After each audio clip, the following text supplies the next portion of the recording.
Imagine this, you are trapped for years, suffering, praying for a way out, then one day, boom, you are free, your enemy is gone, and your only job, trust the one only who saved you. Sounds simple, right? Well, not for Bani Israel as usual, because the moment things got tough, complaints and doubts appears, even rebellion, and what happened next? It shook them to their core. So without further ado, let's start our video. So, the Red Sea lay still, its surface calm as if nothing had happened. The waves once roaring with fury had now swallowed the Pharaoh and his army whole, leaving only silence in their wake. And Bani Israel, they stood there, frozen, their hearts pounding in their chests. The air felt different, lighter, freer, as the weight of the centuries had finally been lifted. For the first time in generations, they weren't slaves anymore. No more whips cracking against their backs, no more back-breaking labor under the scorching sun, no more Pharaoh's cruel commands echoing in their ears. Tears streamed down their faces, hot and relenting, as the reality of their freedom washed over them like a tidal wave. Some of them fell to their knees, their voices trembling as they whispered praises to Allah Azza wa Jal. Others simply stood in silence, too overwhelmed to speak, their hands clutching their chests as if to steady their racing hearts. And Moses, he stood apart, his gaze fixed on the sea. His heart was heavy, not with doubt, but with the weight of what lay ahead. Freedom from Egypt was one thing, but freedom from their own doubts, fear, and weaknesses, that would be the real test. With Egypt fading into the distance, Bani Israel stepped into the vast, unforgiving desert. The horizon stretched endlessly, a sea of sand and heat that seemed to mug their fragile hope. The sun blazed mercilessly above, its rays like fire on their skin, while the sand shifted beneath their wavy feet. Days turned into nights and nights into days. Their stomachs for sure growled with hunger, their throats parched and dry. Fear began to creep in as usual, a silent shadow that grew louder with every step. Whispers spread through the crowd, at first hesitant, then bold. Did Musa bring us here to die? The words stung, but Moses didn't falter. He turned to Allah Azza wa Jal, his heart heavy but his faith unshaken. And once more again, a miracle unfolded. وَإِذَا اسْتَسْقَى مُوسَى لِقَوْمِهِ فَقُلْنَا اضْرِبْ بِعَصَاكَ الْحَجَرَ. And when Moses prayed for water for his people, we said, strike the rock with your staff. Moses raised his staff and struck the rock. The sound echoed through the desert, and then 12 springs burst forth, their waters cool and clear, cascading like a gift from the heavens. Each tribe had its own stream, a reminder that Allah's Azza wa Jal mercy was as vast as the desert itself. Relief washed over the people. They drank deeply, their laughter and gratitude filling the air. But it wouldn't last, unfortunately. With their thirst quenched, a new problem arose. The pangs of hunger gnawed at their stomachs, and the people grew restless. Bani Israel began to grumble, their voices sharp with frustration. They had spent years in slavery, yet now, of all things, they found themselves longing for the food of Egypt. So Allah, in His infinite mercy, sent down another miracle. وَأَنزَلْنَا عَلَيْكُمُ الْمَنَّ وَالسَّلْوَى. And we sent down upon man and quails. Every morning they woke up to find the ground covered in man, soft, sweet, and unlike anything they had ever tasted. And every evening, quails descended as if the sky itself had opened to provide for them. No hunting, no planting, just pure unearned blessings. But even then, some hearts remain ungrateful. We want onions, lettuce, garlic, real food like we had in Egypt. Unfortunately, their complaints got through the air, sharp and ungrateful. Moses' frustration boiled over. How could they long for the past, for the chains that had bound them? Do you really want to go back To slavery? His voice was firm, but his heart ached. To the whips, the chains, the suffering. But the complaints didn't stop. They only grew louder, a sign of a deeper struggle within. At that moment, brothers and sisters, Allah called Moses. Come to the mountain, receive my words. Moses at that moment turned to his people, his voice steady but filled with urgency. Wait here, be patient, worship only Allah Azza wa Jal. He entrusted his brother Harun to lead them in his absence. Then, with his heart full of faith, he began the climb toward Mount Sinai, each step bringing him closer to the divine. For 40 nights, Moses remained on the mountain, his soul immersed in the presence of his Lord. There, Allah revealed his laws, his guidance, his commandments. This wasn't a message, it was a covenant, a sacred bond between creator and creation. Moses stood in awe, his heart trembling with the weight of it all. Then, in a moment of boldness, he made a request that would change everything. My Lord, let me see you.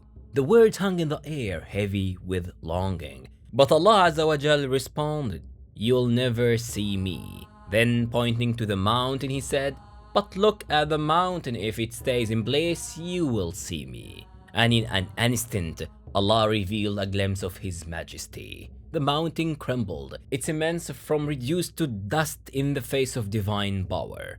Moses fell unconscious, overwhelmed by the sheer magnitude of what he had witnessed. And when he awake, his voice was barely a whisper. قال سبحانك تبت إليك وأنا أول المؤمنين. Glory be to you. I turn to you in repentance, and I'm in the first to believe. In that moment, Moses understood the limits of human perception. Then Allah gave him something sacred, the tablets. On them were incredible laws, commands, and paths for Bani Israel. Moses held them tightly, knowing they were more than stone, they were a lifeline. But down below, something terrible was unfolding, a betrayal that would test them all. While Moses was gone, Bani Israel grew restless. 40 nights stretched on like an eternity, each day longer than the last. Doubts crept in, whispering like shadows in the corners of their mind. Where is Moses? Did he leave us forever? The question hung in the air, heavy and unanswered. And in the middle of this chaos, a man named Samiri saw his chance. Samiri was no ordinary man. He walked among Bani Israel, but his heart was a maze of hidden motives. Some say he had once lived among Pharaoh's people, learning their ways and their secrets. Others whisper that he dabbled in sorcery, his knowledge as dark as his intentions. Wherever the truth, he was a man who knew how to manipulate, how to twist fear into opportunity. And when he saw the people's doubts growing, he knew exactly how to exploit them. Samiri gathered the people, his voice smooth and convincing. Moses is gone, but don't worry, I have something better. The crowd leaned in, desperate for reassurance. Give me your gold, he said. Your earnings, your bracelets, the wealth you carried from Egypt. The people at that moment hesitated, but fear and desperation won out. They handed over their treasures, their hands trembling as they let go of the last remnants of their past. The gold melted, its shimmering liquid taking shape into something horrifying. A calf. Not just any calf, a golden idol, gleaming in the sunlight. Then Samiri did something even darker. He took a handful of dust, something he had stolen from the footsteps of the angel Jibreel, and when he threw it into the calf, it made a sound, a hollow, eerie noise that echoed through the valley. Not a real voice, not a true miracle, just an illusion, a trick to deceive the desperate. But the people, they were ignorant. They were shaken to their core. Samiri raised his voice, his words dribbling with false authority. This is your God now. That's what Moses was hiding from you. And just like that, many of them fell into idol worshipping one more time. They danced, they celebrated, they bowed before a lifeless statue. The same people who had witnessed the sea split, who had seen the Pharaoh himself drown, now worshipping a golden calf. Harun at that moment watched it in horror, his heart breaking with every passing moment. He begged them to stop. His voice was cracking with desperation. "This is wrong! What are you doing?" But his words fell on a deaf people and deaf ears. Some even turned on him, their eyes blazing with defiance. "We won't stop Harun. We love this God and we are not letting go." Harun stood alone, one man against a mob. He feared if he pushed too hard, they might tear each other apart in their frenzy. So he waited, his prayers silent but fervent, hoping Moses would return soon. And then Moses came down from the mountain, the tablets of divine law clutched in his hands. His face darkened as he saw what had happened. The sound of singing, dancing, and false worship filled in the air, a mockery of everything he had fought for. His heart burned with shock, pain, and fury. In a moment of pure rage, he threw the tablets down. فرجع موسى إلى قومه غضبان آسفا. Then Musa returned to his people angry and sorrowful. His voice thundered across the valley, each word a dagger of truth. "Have you lost your minds, people? Didn't Allah save you from Pharaoh? Didn't you see his miracles?" Then he turned to Harun, his eyes blazing with anger. He grabbed him by the beard, his voice trembling with betrayal. "Harun, what happened? Why didn't you stop them?" Harun's voice at that moment was pained, his eyes pleading. "Moses, don't grab me like this. I tried, but they almost killed me." Moses let go, his rage now set on the true culprit. Moses marched towards Samurai, of course, his eyes burning with divine justice. "What have you done, Samurai?" Samurai smirked his arrogance unshaken. "I saw something they didn't. I took a handful of dust and I created this." Moses' anger deepened, his voice like thunder. "Then leave! You are cursed forever." Samurai was exiled, cast out, left to wander alone, a man shunned by his own people, his name forever tied to betrayal. Then Moses destroyed the golden calf. He ground it into dust, throwing it into the river as if to erase the shame. The idol was gone, but the damage already done. Some among Bani Israel had failed their first test. They had turned away from the very God who saved them. Moses knew the journey ahead wouldn't be easy. Moses stood before his people, his heart still heavy with disappointment. The golden calf was gone, but the betrayal still lingered. Some had worshipped an idol right after being saved by Allah. But Allah, He is merciful, but He is also just. And now there had to be consequences.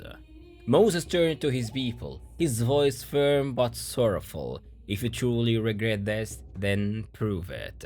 Allah commanded those who had remained faithful to purify the nation by confronting the idol worshippers, a painful but necessary test for sincerity. They had to choose between the truth and the falsehood. Some resisted, of course, their pride too great to admit their mistakes. Some fell to their knees begging for forgiveness, their tears staining the sand, and then Allah in His mercy accepted their repentance. ثم عفونا عنكم من بعد ذلك لعلكم تشكرون. Then we forgive you after that, so you might be grateful. The punishment was severe, but it was necessary. Faith had to be real, not just words. Moses saw the pain in their eyes, but he knew this was only the beginning. Bani Israel had too much more to learn. Some among them still doubted in their heart. They said, "Moses, we want to see Allah ourselves." Moses was astonished at that moment, his patience wearing thin. Hadn't they seen enough already? But Allah Azza wa Jal in His wisdom allowed Musa to choose 70 men from Bani Israel. He led them back to Mount Sinai, and there a powerful moment unfolded. Allah's presence shook the mountain, thunder roared, lightning cracked, the earth trembled beneath them. The 70 men, they collapsed, overwhelmed, terrified, their faces pressed to the ground, and then silence. They had been a sign beyond words, yet some still doubted, so Allah sent a sudden punishment, and in an instant they fell lifeless. Moses, heartbroken, fell to the ground, begging, "Oh Allah, please bring them back. If you destroy us all, what will people say?" Allah in His mercy revived them. It was a warning, a lesson. Faith should be in the heart, not just in the eyes. And now the time had come for the biggest test yet. Moses turned to his people, his voice steady but filled with urgency, and said, "Allah has promised us a land, a home where we will be free." But there was a problem, one that loomed large in their mind. The land was already occupied, and the people there, strong, fierce, and well-armed warriors who struck fear into the heart of Bani Israel. Their hearts shrunk with fear, their minds still trapped in the chains of slavery. They of course hesitated at that moment, their voices trembling as they whispered among themselves. Then they said, "Moses, we are not going in. Those people are too strong for us." Moses' heart ached as he tried to encourage them. He reminded them of Allah's power, of the miracles they had witnessed with their own eyes. Two righteous men stood up, their voices bold and unwavering. "If we enter, Allah will make us victorious." But the rest, they refused, their fear louder than their faith. They said, "No, Moses, you and your Lord go fight them. We will stay right here." Moses' heart sunk, heavy with the disappointment. After everything, they still doubted, and then Allah's decree came down, a verdict that would shape their future. "Because of your disobedience, you will wander in the desert for 40 years. Bani Israel had refused to fight, so now they wouldn't enter the land at all. Instead, they would wander, moving from place to place, their lives marked by uncertainty, until an entire generation had passed. No cities to call home, no walls to shelter them, just the vast, empty wilderness, a sea of sand and sky stretching endlessly before them.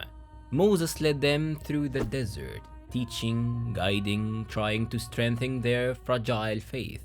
And through it all, Allah continued to provide. Water still flowed from the rock, cool and life-giving. Manna and quails still came from the sky, a daily reminder of His mercy. But their hearts, they needed time to change, to shed the scars of slavery. Some of them grew impatient, restless, their complaints echoing through the desert like a broken record. Some still questioned, complained, their faith wavering like a flickering flame. But this journey, it was meant to purify them, to prepare them for what lay ahead, until a new generation, one free from the minds of slavery, would finally be ready to enter the promised land. Bani Israel had been through miracles, trials, and endless lessons. But even after everything, they still struggled with obedience. And this time, it wasn't about a golden calf, it was about a real cow. Yes, a cow. But not just any cow. A cow that would expose their true nature. One day, a man from Bani Israel was found dead. Not just dead, murdered. And no one knew who did it. The people panicked, their voices rising in fear and anger. They argued, pointed fingers, demanded justice. Then someone said, "Ask Moses, he speak to Allah." So they rushed to him, desperate for answers. "Moses, we need answers. Who killed this man?" Moses turned to Allah, of course, seeking guidance, and Allah gave a strange command. Not an investigation, not a list of suspects, just one simple instructions: slaughter a cow. Bani Israel stared at Moses, their faces a mix of confusion and disbelief. A cow? What did that have to do with a murder? They didn't get it. They didn't like it. So as usual, they questioned him, their voices sharp with frustration. "Are you messing with us, Moses? This isn't a game. We need the killer's name." Moses' face darkened, his patience already thinning. قال أعوذ بالله أن أكون من الجاهلين. He said, "I seek refuge in Allah from being among the ignorant." This wasn't a joke, it was a test. But instead of obeying, they made things harder for themselves. Instead of finding any cow and slaughtering it, they kept asking for more details. "What kind of cow, Moses? We need more information, Moses." Moses turned back to Allah and the command became stricter. It's not too old, not too young, just the right age. They cited, nodded, but then said, okay, but what color? Again Moses asked Allah, and the answer came. قال إنه يقول إنها بقرة صفراء فاقع لونها تسر الناظرين. He said it's a bright yellow cow, pleasing to those who see it. But they still weren't satisfied. What kind of work did it do? We need more details, Moses. Again Moses turned to Allah, and the command became even more specific. It must not have plowed fields or watered crops, completely free of defects, perfect in every way. By now, they had made their own test harder. If they had just obeyed from the start, any cow would have worked, but now they needed a very rare cow and it wasn't easy to find. They searched the land, their frustration growing with every passing hour. They asked around, but no one seemed to have the cow they needed, until finally, after what felt like an eternity, they found it, a man with the exact cow they needed. Bright yellow, its coat gleaming like sunlight with no defects and never worked a day in its life. But when they asked to buy it, the owner refused. A sly smile playing on his lips. See, this man? He was no fool. He knew Bani Israel had no choice, and that meant he could name his price. So he did. A ridiculous price, one that made their jaws drop. Some say he demanded gold equal to its weight. Others whispered it was even more outrageous. And Bani Israel, they had no choice but to pay, their buckets emptying as they handed over the gold. They brought the cow back, finally ready, though their hearts were heavy with resentment. Moses stood before them, his eye watching, his expression unreadable. Now slaughter it. And they did, their hands trembling as they carried out the command. At last. Now came the real reason behind the command. Moses stepped forward, a piece of the cow in his hand. He struck the body of the dead man, the crowd holding its breath in anticipation. Suddenly, the man opened his eyes, his chest rising as he drew in a sharp breath.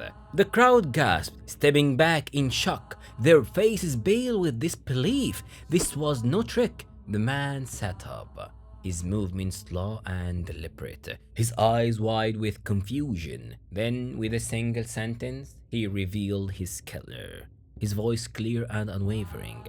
Justice was served. And just as quickly as he returned, the man collapsed, lifeless, once more his body still and silent. So stay tuned because the next chapter is just as intense. Anyway, you can click on this video where I can tell you a story of another prophet. Until next time, Assalamu alaikum.